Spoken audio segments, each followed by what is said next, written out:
అంటే మనిషి దేవుడు ఒకటే అంటారా? ఎందుకు కాదు?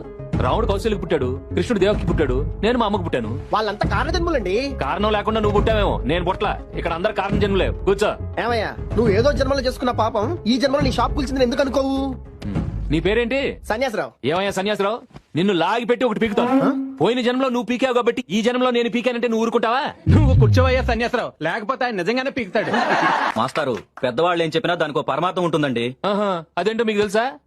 మరి తెలియకుండా ఎలా ఫాలో అవుతారండి? ఎవరో స్వామీజీ గాల్లో బుట్టబొట్ట లింగాలు తీస్తున్నారంటే నమ్మకండి.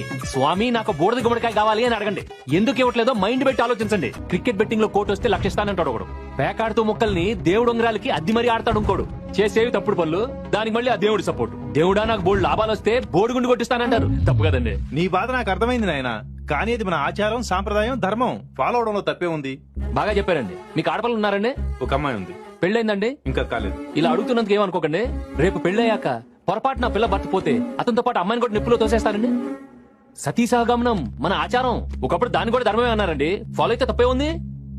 కాలంతో పాటు మనం కూడా మారాలండి. అసలు మీ ఉద్దేశంలో ధర్మం అంటే ఏంటి?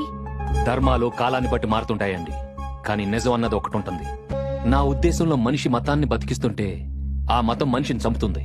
అయితే చేతగాని వాడినైనా చేస్తుంది, లేదా వాడి చేతులు ఆయుధాన్నైనా పెడుతుంది.